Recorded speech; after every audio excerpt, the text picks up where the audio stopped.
Hi hello ಎಲ್ಲರಿಗೂ ನಮಸ್ಕಾರ. Welcome back to my channel.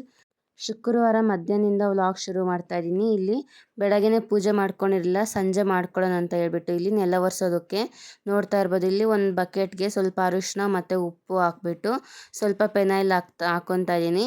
ಈ ಪೆನೈಲ್ ತುಂಬಾ ಚೆನ್ನಾಗಿ ಸ್ಮೆಲ್ ಬರುತ್ತೆ. ನಂಗೆ ಪರ್ಸ್ನಲಿ ತುಂಬ ಇಷ್ಟ ಆಗುತ್ತೆ, ಹಂಗಾಗಿ ಯಾವಾಗಲೂ ಇದೇ ಪೆನೈಲ್ ಯೂಸ್ ಮಾಡೋದು. ಹುಣ್ಣಿಮೆ ಅಮಾವಾಸ್ಯೆ ಇದ್ದಾಗ ಮಾತ್ರ ಸ್ವಲ್ಪ ಗಂಜಿ ಸೇರಿಸಿ ಕ್ಲೀನ್ ಮಾಡ್ಕೊತೀನಿ. ಇನ್ನು ಶುಕ್ರವಾರ ಮಂಗಳವಾರ ಎಲ್ಲ ಬರೀ ಉಪ್ಪು ಮತ್ತು ಅರಿಶಿನ ಸ್ವಲ್ಪ ಪೆನೈಲ್ ಹಾಕಿ ಕ್ಲೀನ್ ಮಾಡ್ಕೊತೀನಿ. ನೋಡಿ ಈ ಥರ ಹಾಕ್ಬಿಟ್ಟು ಎಲ್ಲ ಒಂದು ಮೂಲೆಯೆಲ್ಲ ನೀಟಾಗಿ ನೆಲ ಒರೆಸ್ಕೊಂಬಂದರೆ ಒಂದು ಸ್ವಲ್ಪ ನೆಗೆಟಿವ್ ಎನರ್ಜಿ ಏನಾದರೂ ಇದ್ದರೆ ಹೋಗುತ್ತೆ ಅಂತ ಹೇಳ್ತಾರೆ. ನಾನು ಇದನ್ನು ಫಾಲೋ ಮಾಡ್ತೀನಿ, ಹಂಗಾಗಿ ನಾನಿಲ್ಲಿ ಶೇರ್ ಮಾಡ್ಕೊತಾ ಇದ್ದೀನಿ. ಇವರು ಮಲಗಿದ್ರು, ನಾನು ಈ ಸ್ವಲ್ಪ ಕೆಲಸ ಮಾಡೋಷ್ಟರೊಳಗೆ ಇಲ್ಲಿ ಎದ್ಬಿಟ್ರು. ನೋಡ್ತಾ ಇರ್ಬೋದು ಇಲ್ಲಿ ನಾನು ನೆಲ ಒರೆಸೋಷ್ಟರೊಳಗೆ ಫುಲ್ ಮೋಡ ಆಗಿತ್ತು, ಇನ್ನೇನು ಮಳೆ ಬರೋ ಥರ ಇತ್ತು. ಹಂಗಾಗಿ ಬೆಡ್ಶೀಟ್ ಎಲ್ಲ ಇಲ್ಲಿ ವಾಶ್ ಮಾಡಿ ಒಣಗಾಕಿದ್ದೆ, ಹಂಗಾಗಿ ಇಲ್ಲಿ ಎತ್ಕೊತಾ ಇದ್ದೀನಿ. ಮಳೆ ಬರೋ ಥರ ಆಗಿತ್ತಲ್ವ, ಹಂಗಾಗಿ ಮಿಷನ್ಗೆ ಹಾಕಿರ್ತೀವಲ್ವ, ಹಂಗಾಗಿ ಬೇಗನೆ ಒಣಗಿಬಿಡುತ್ತೆ. ಒಂದು ಅರ್ಧ ಗಂಟೆಗೆಲ್ಲ ಆಚೆ ಹಾಕಿದ್ರೆ ಒಣಗಿಬಿಡುತ್ತೆ.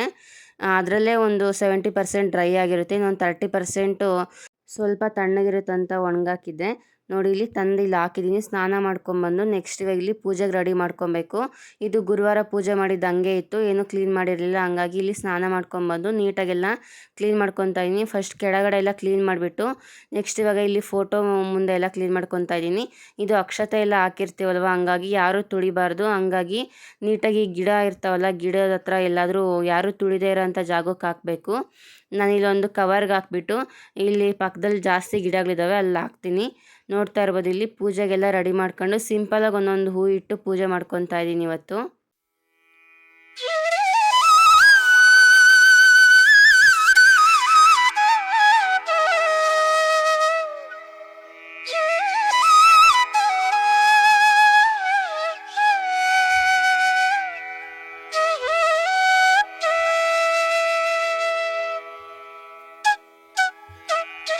ನೋಡಿ ಈ ಥರ ಸಿಂಪಲಾಗಿ ಪೂಜೆ ಮಾಡಿಕೊಂಡೆ. ನೆಕ್ಸ್ಟ್ ನಾನು ಪೂಜೆ ಎಲ್ಲ ಮಾಡೋಷ್ಟರೊಳಗೆ ಮಳೆ ಬಂದೇ ಬಿಡ್ತು. ನೋಡ್ತಾ ಇರ್ಬೋದು ಎಷ್ಟು ಜೋರಾಗಿ ಮಳೆ ಬರ್ತಿದೆ ಅಂತ ಹೇಳ್ಬಿಟ್ಟು. ವಿಡಿಯೋದಲ್ಲಿ ಅಷ್ಟು ಕ್ಲಿಯರಾಗಿ ಕಾಣಿಸ್ತಾ ಇಲ್ಲ, ಆದರೆ ಜೋರಾಗಿ ಬರ್ತಾ ಇತ್ತು ಮಳೆ. ನಾನು ಒಂದು ವಿಚಾರದ ಬಗ್ಗೆ ಮಾತಾಡಬೇಕಂತ ಅಂದ್ಕೊಂಡಿದ್ದೀನಿ. ಸುಮಾರು ದಿನದಿಂದ ಒಂದು 15 ದಿನದಿಂದ ಯೂಟ್ಯೂಬ್ ಓಪನ್ ಮಾಡಿದ್ರೆ ಸಾಕು, ಯೂಟ್ಯೂಬಲ್ಲಿ ಜಗಳ ನಡೀತಾನೆ ಇದೆ. ಎಲ್ರಿಗೂ ಗೊತ್ತೇ ಇರುತ್ತೆ ಆಲ್ಮೋಸ್ಟು. ಎಲ್ಲರೂ ವಿಡಿಯೋ ಮಾಡಿದ್ದಾರೆ, ಆದರೆ ವ್ಯೂಸ್ಗೋಸ್ಕರ ವಿಡಿಯೋ ಮಾಡ್ತಿದ್ದಾರೆ ಅಂತ ಹೇಳ್ತಾ ಇದ್ದಾರೆ. ಹಂಗಾಗಿ ನಾನು ಮಾಡಿರಲಿಲ್ಲ, ಆದರೆ ಅವರು ಮಾತಾಡಿದ ರೀತಿ ಇಷ್ಟ ಆಗಲಿಲ್ಲ. ಹಂಗಾಗಿ ಇಲ್ಲಿ ನಾನು ಈ ವಿಡಿಯೋದಲ್ಲಿ ಹೇಳ್ತಾ ಇದ್ದೀನಿ ಸ್ವಲ್ಪ.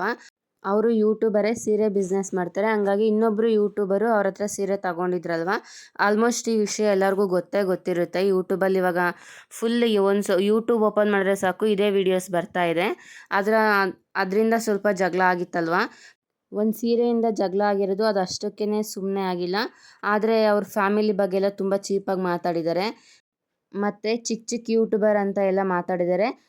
ಅದು ನನಗೆ ಇಷ್ಟ ಆಗಲಿಲ್ಲ. ಎಲ್ಲರೂ ಚಿಕ್ಕರಿಂದನೇ ಅಲ್ವಾ ದೊಡ್ಡದಾಗಿ ಹೋಗೋದು. ಅವರು ಫಸ್ಟು ಚಿಕ್ಕದಾಗೇ ಇರ್ತಾರೆ, ಇವಾಗೇನೋ ಸ್ವಲ್ಪ ಬೆಳೆದಿದ್ದಾರೆ. ಸ್ವಲ್ಪ ಸಬ್ಸ್ಕ್ರೈಬರು ಫಾಲೋವರ್ಸ್ ಎಲ್ಲ ಜಾಸ್ತಿಯಾಗಿ ಚೆನ್ನಾಗಿ ಅರ್ನಿಂಗ್ ಮಾಡ್ತಾಯಿದ್ದಾರೆ. ಹಂಗಂತ ಚಿಕ್ಕ ಯೂಟ್ಯೂಬರ್ ಬಗ್ಗೆ ಎಲ್ಲ ಮಾತಾಡೋದು ಸರಿಯಲ್ಲ ಅಂತ ಅನ್ನಿಸ್ತು ನನಗೆ. ಮತ್ತು ಮಕ್ಕಳು ವಿಚಾರಕ್ಕೆಲ್ಲ ಪಾಪ ಹೋಗಿದ್ದಾರೆ. ಅವರು ದೊಡ್ಡವರು ಮಧ್ಯೆ ಮಕ್ಕಳೇನು ಮಾಡಿರ್ತಾರಲ್ವ, ಮಕ್ಕಳಂದರೆ ಎಲ್ರಿಗೂ ಒಂದೇ ಅಲ್ವಾ. ಮಕ್ಕಳ ಬಗ್ಗೆ ಎಲ್ಲ ಮಾತಾಡಿದ್ದು ನನಗೇನು ಇಷ್ಟ ಆಗಲಿಲ್ಲ. ಹಂಗಾಗಿ ನಾನು ಇಲ್ಲಿ ವಿಡಿಯೋದಲ್ಲಿ ಹೇಳ್ತಾ ಇದ್ದೀನಿ. ಮತ್ತು ಆಫ್ಟ್ರಾಲ್ ಒಂದು 1000 ರೂಪಾಯಿ ಅಂತ ಹೇಳ್ತಾರೆ. ನಮ್ಮಂಥ ಮಿಡಲ್ ಕ್ಲಾಸ್ ಫ್ಯಾಮಿಲಿಯವ್ರಿಗೆಲ್ಲ 1000 ರೂಪಾಯಿನೇ ತುಂಬ ದೊಡ್ಡ ಅಮೌಂಟ್ ಅಂತ ಅನಿಸುತ್ತೆ. ಚಿಕ್ಕ ಯೂಟ್ಯೂಬರ್ ಅಂತ ಎಲ್ಲ ಅವರು ಹೇಳ್ಬಾರ್ದಾಗಿತ್ತು. ಎಲ್ಲರೂ ನಾವು ಇವಾಗ ಚಿಕ್ಕ ಯೂಟ್ಯೂಬರೇ ಅಲ್ವಾ, ನಮಗೂ ಸ್ವಲ್ಪ ಬೇಜಾರಾಗುತ್ತೆ ಅಲ್ವ. ಮತ್ತು ನಾನಿಲ್ಲಿ ಇದು ಮೇಯ್ನ್ ಮ್ಯಾಟ್ರೇ ಹೇಳೋದು ಮರ್ತೋಗ್ಬಿಟ್ಟೆ. ಇಲ್ಲಿ ನೈಟ್ ಊಟಕ್ಕೋಸ್ಕರ ಅಂತ ಸಿಂಪಲ್ಲಾಗಿ ಅನ್ನ ಮತ್ತು ಟೊಮೊಟೊ ಗೊಜ್ಜು ಮಾಡ್ಕೊತಾ ಇದ್ದೀನಿ. ಒಂದು ಕಡೆ ಅನ್ನಕ್ಕೆ ಇಟ್ಟಿದ್ದೆ, ಇನ್ನೊಂದು ಕಡೆ ಸಿಂಪಲ್ಲಾಗಿ ಟೊಮೊಟೊ ಗೊಜ್ಜು ಮಾಡೋದಕ್ಕೋಸ್ಕರ ಒಂದು ಬಾಣಲೆ ಇಟ್ಟು ಅದು ಬಿಸಿಯಾದ ನಂತರ ಸ್ವಲ್ಪ ಎಣ್ಣೆ ಹಾಕಿ ಸಾಸಿವೆ ಜೀರಿಗೆ ಹಾಕಿದ್ದೀನಿ. ನೆಕ್ಸ್ಟು ಸ್ವಲ್ಪ ಕರಿಬೇವಿನ ಸೊಪ್ಪು ಮತ್ತು ಬೆಳ್ಳುಳ್ಳಿ ಹಾಕಿ ನೀಟಾಗಿ ಫ್ರೈ ಮಾಡಿಕೊಂಡು ಸ್ವಲ್ಪ ಹಸಿಮೆಣ್ಸಿನ್ಕಾಯಿ ಮತ್ತು 2 ಈರುಳ್ಳಿ ಸೇರಿಸ್ಕೊತಾ ಇದ್ದೀನಿ. ಚಿಕ್ಕದಾಗಿ ಕಟ್ ಮಾಡಿ ಈರುಳ್ಳಿ ಸೇರಿಸ್ಕೊಂಡು ನೀಟಾಗಿ ಫ್ರೈ ಮಾಡ್ಕೊತಾ ಇದ್ದೀನಿ. ನೋಡ್ತಾ ಇರ್ಬೋದು ಇಲ್ಲಿ ವಿಡಿಯೋದಲ್ಲಿ. ಸ್ವಲ್ಪ ಫ್ರೈ ಆದರೆ ಸಾಕು, ಟೊಮೊಟೊ ಗೊಜ್ಜಲ್ವಾ, ಹಂಗಾಗಿ ಜಾಸ್ತಿ ಏನು ಫ್ರೈ ಆಗೋ ಅವಶ್ಯಕತೆ ಇಲ್ಲ. ಸ್ವಲ್ಪ ಫ್ರೈ ಮಾಡ್ಕೊಂಡಿದ್ದಾದ್ಮೇಲೆ ಇದಕ್ಕೆ ಒಂದು 4 ಮೀಡಿಯಮ್ ಸೈಜ್ ಟೊಮೊಟೊ ಕಟ್ ಮಾಡಿ ಸೇರಿಸ್ಕೊತೀನಿ. ಅವರು ಚಿಕ್ಕದ್ರಿಂದನೇ ಬಂದಿರ್ತಾರೆ, ಇವಾಗ ಸ್ವಲ್ಪ ಬೆಳೆದಿದ್ದೀವಿ ಅಂತ ಹೇಳ್ಬಿಟ್ಟು ಚಿಕ್ಕ ಯೂಟ್ಯೂಬರ್ ಬಗ್ಗೆ ಎಲ್ಲ ಮಾತಾಡೋದೆಲ್ಲ ಸರಿಯಲ್ಲ ಅಂತ ಅನಿಸ್ತು ನನಗೆ. ಯಾರೇ ಆಗಲಿ ಇವರು ಚಿಕ್ಕ ಯೂಟ್ಯೂಬರ್ ಅಂತ ಎಲ್ಲ ಚೀಪಾಗಿ ಮಾತಾಡೋಕ್ಕೆ ಹೋಗಬೇಡ್ರಿ. ಈ ಚಿಕ್ಕ ಯೂಟ್ಯೂಬರ್ ಆಗಲಿ ದೊಡ್ಡ ಯೂಟ್ಯೂಬರ್ ಆಗಲಿ ಎಲ್ರಿಗೂ ಕಷ್ಟ ಇದ್ದಿದ್ದೇನೆ. ಅವ್ರವ್ರ ಚಾನಲ್ ತಕ್ಕಂತೆ ಅವರು ಕಷ್ಟಪಟ್ಟು ಕೆಲಸ ಮಾಡ್ತಾರೆ, ವಿಡಿಯೋ ಮಾಡಿ ಅಪ್ಲೋಡ್ ಮಾಡ್ತಾರೆ.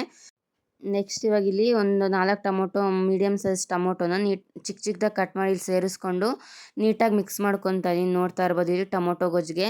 ಈ ಟೊಮೊಟೊ ಗೊಜ್ಜು ನನ್ನ ಹಸ್ಬೆಂಡ್ಗೆ ತುಂಬಾ ಫೇವ್ರೇಟು, ಅವ್ರಿಗೆ ತುಂಬಾ ಇಷ್ಟ ಆಗುತ್ತೆ. ಹಂಗಾಗಿ ಬೇಗ ಆಗುತ್ತಲ್ಲ ಅಂತ ಹೇಳ್ಬಿಟ್ಟು ಮಾಡ್ತಾ ಇದ್ದೀನಿ ಇಲ್ಲಿ. ಆಲ್ರೆಡಿ ನಾನು ಟೊಮೊಟೊ ಗೊಜ್ಜು ರೆಸಿಪಿ ಒಂದು ಶೇರ್ ಮಾಡಿದ್ದೀನಿ. ಎಷ್ಟೊಂದು ಥರ ಟೊಮೊಟೊ ಗೊಜ್ಜು ಮಾಡ್ಬೋದಲ್ವಾ, ಅದರಲ್ಲಿ ಇದು ತುಂಬಾ ಸಿಂಪಲ್ಲು, ತುಂಬಾ ಬೇಗ ಆಗುತ್ತೆ. ಹಂಗಾಗಿ ಇಲ್ಲಿ ತೋರಿಸ್ತಾ ಇದ್ದೀನಿ. ನೆಕ್ಸ್ಟ್ ಇವಾಗ ಇಲ್ಲಿ ರುಚಿಗೆ ತಕ್ಕಷ್ಟು ಇಲ್ಲಿ ಉಪ್ಪು ಸೇರಿಸ್ಕೊತಾ ಇದ್ದೀನಿ. ಇವಾಗಲೇ ಉಪ್ಪು ಸೇರಿಸಿದ್ರೆ ಟೊಮೊಟೊ ಎಲ್ಲ ಬೇಗ ಸಾಫ್ಟ್ ಆಗುತ್ತೆ ಅಂತ ಹೇಳ್ಬಿಟ್ಟು ಉಪ್ಪು ಮತ್ತು ಅರಿಶಿನ ಸೇರಿಸ್ಬಿಟ್ಟು ನೀಟಾಗಿ ಮಿಕ್ಸ್ ಮಾಡಿ ಒಂದು ಪ್ಲೇಟ್ ಮುಚ್ಚಿ ನೀಟಾಗಿ ಬೇಯಿಸ್ಕೊಂಡ್ರೆ ಆಯಿತು. ಬೇಗನೆ ಸಾಫ್ಟ್ ಆಗುತ್ತೆ ಈ ಥರ ಉಪ್ಪು ಅರಿಶಿನ ಹಾಕೋದ್ರಿಂದ. ಟೊಮೊಟೊ ನೋಡಿ ಒಂದ್ಸಲ ನೀಟಾಗಿ ಮಿಕ್ಸ್ ಮಾಡಿಕೊಂಡು ಒಂದು ಪ್ಲೇಟ್ ಮುಚ್ಚಿ ನೀಟಾಗಿ ಬೇಯಿಸ್ಕೊತೀನಿ, ಬೇಗ ಆಗಿಬಿಡುತ್ತೆ. ಅನ್ನಕ್ಕಂತೂ ತುಂಬಾ ಚೆನ್ನಾಗಿರುತ್ತೆ ಈ ಟೊಮೊಟೊ ಗೊಜ್ಜು. ಒಂದ್ಸಲ ಟ್ರೈ ಮಾಡಿ ನೋಡಿ, ತುಂಬ ಈಸಿ, ಜಾಸ್ತಿ ಇಂಗ್ರೀಡಿಯೆಂಟ್ಸ್ ಏನು ಬೇಕಾಗಿಲ್ಲ, ಆದರೆ ತುಂಬಾ ಟೇಸ್ಟಿಯಾಗಿರುತ್ತೆ. ನಮ್ಮ ಮನೇಲಂತೂ ಎಲ್ರಿಗೂ ಇಷ್ಟ ಆಗುತ್ತೆ, ಅದರಲ್ಲೂ ನನ್ನ ಹಸ್ಬೆಂಡ್ಗಂತೂ ತುಂಬಾ ಇಷ್ಟ ಆಗುತ್ತೆ ಈ ಥರ ಟೊಮೊಟೊ ಗೊಜ್ಜು. ಹಂಗಾಗಿ ಇಲ್ಲಿ ಮಾಡ್ತಾಯಿದ್ದೀನಿ, ನೋಡ್ತಾ ಇರ್ಬೋದು ಇಲ್ಲಿ. ಒಂದು ಪ್ಲೇಟ್ ಮುಚ್ಚಿ ಇವಾಗ ಬೇಯಿಸ್ಕೊಂಡಿದ್ದೀನಿ. ನೋಡಿ ಓಪನ್ ಮಾಡಿ ತೋರಿಸ್ತಾ ಇದ್ದೀನಿ ಎಷ್ಟು ಸಾಫ್ಟಾಗಿ ಟೊಮೊಟೊ ಎಲ್ಲ ಫ್ರೈ ಆಗಿದೆ ಅಂತ ಹೇಳ್ಬಿಟ್ಟು. ಈ ಥರ ಒಂದು ಸೌಟ್ನಾಗಾದರೆ ಈ ಥರ ಸ್ಮ್ಯಾಶ್ ಮಾಡ್ಕೊಬೋದು, ಇಲ್ಲಾಂದರೆ ಮಸೆಗುಂಡು ಇರುತ್ತಲ್ವ ಅದರಲ್ಲಾದರೂ ಸ್ವಲ್ಪ ಸ್ಮ್ಯಾಶ್ ಮಾಡ್ಬೋದು. ನಾನು ಸ್ಪೂನಲ್ಲೇ ಈ ಥರ ನೀಟಾಗಿ ಸ್ಮ್ಯಾಶ್ ಮಾಡ್ಕೊತಾ ಇದ್ದೀನಿ ಲೈಟಾಗಿ. ಆಲ್ರೆಡಿ ಫುಲ್ ಸಾಫ್ಟಾಗಿ ಬೆಂದಿತ್ತು, ಹಂಗಾಗಿ ನೋಡ್ತಾ ಇರ್ಬೋದು ಇಲ್ಲಿ ಎಷ್ಟು ಚೆನ್ನಾಗಾಗಿದೆ ಟೊಮೊಟೊ ಗೊಜ್ಜು ಅಂತ ಹೇಳ್ಬಿಟ್ಟು. ತುಂಬಾ ಕಲರ್ಫುಲ್ಲಾಗಿದೆ, ಅಷ್ಟೇ ಟೇಸ್ಟಿಯಾಗಿರುತ್ತೆ. ಇದಕ್ಕೊಂದು ಸ್ವಲ್ಪ ಇವಾಗ ಒಂದು ಕಾಫಿ ಗ್ಲಾಸಷ್ಟು ನೀರು ಸೇರಿಸ್ಕೊತೀನಿ. ಅನ್ನಕ್ಕಲ್ವ, ಹಂಗಾಗಿ ಸ್ವಲ್ಪ ನೀರಾಗಿರಲಿ ಅಂತ ಹೇಳ್ಬಿಟ್ಟು ಒಂದು ಕಾಫಿ ಗ್ಲಾಸಷ್ಟು ನೀರು ಸೇರಿಸ್ಕೊಂಡು ನೀಟಾಗಿ ಕುದಿಸ್ಕೊತೀನಿ. ಈ ನೀರೆಲ್ಲ ಸ್ವಲ್ಪ ಕುದಿಬೇಕು. ಹಂಗಾಗಿ ನೋಡಿ ಇಲ್ಲಿ ಸ್ವಲ್ಪ ನೀರು ಕುದ್ದಾದ್ಮೇಲೆ ಟೊಮೊಟೊ ಗೊಜ್ಜು ರೆಡಿ ಆಯಿತು. ಮೇಲೆಗಡೆ ಸ್ವಲ್ಪ ಕೊತ್ತಂಬರಿ ಸೊಪ್ಪು ಹಾಕ್ಕೊಂಡ್ರೆ ಆಯಿತು. ಬಿಸಿ ಬಿಸಿ ಅನ್ನೋದ ಜೊತೆಗೆ ತುಂಬಾ ಚೆನ್ನಾಗಿರುತ್ತೆ, ತುಂಬಾ ಖಾರವಾಗಿ ತುಂಬಾ ಚೆನ್ನಾಗಿರುತ್ತೆ. ಒಂದ್ಸಲ ಟ್ರೈ ಮಾಡಿ ನೋಡಿ ಹೆಂಗೆ ಬಂದಿತ್ತು ಅಂತ ನನಗೆ ಕಮೆಂಟ್ ಬಾಕ್ಸಲ್ಲಿ ಕಮೆಂಟ್ ಮಾಡಿ ತಿಳಿಸಿ. ಬಿಸಿ ಬಿಸಿ ಅನ್ನದ ಜೊತೆ ಅಂತೂ ತುಂಬಾ ಚೆನ್ನಾಗಿರುತ್ತೆ ಈ ಕಾಂಬಿನೇಷನು. ಒಂದ್ಸಲ ಟ್ರೈ ಮಾಡಿ. ಈ ವಿಡಿಯೋ ಇಷ್ಟ ಆದರೆ ಪ್ಲೀಸ್ ಒಂದು ಲೈಕ್ ಮಾಡಿ, ಶೇರ್ ಮಾಡಿ, ಕಮೆಂಟ್ ಮಾಡಿ. ಇನ್ನು ಯಾರು ನನ್ನ ಚಾನಲ್ ಸಬ್ಸ್ಕ್ರೈಬ್ ಮಾಡ್ಕೊಂಡೆ ನೋಡ್ತಾ ಇದ್ರು ಪ್ಲೀಸ್ ಸಬ್ಸ್ಕ್ರೈಬ್ ಮಾಡ್ಕೊಂಡು ನೋಡಿ, ನನಗೂ ಸಪೋರ್ಟ್ ಮಾಡಿ.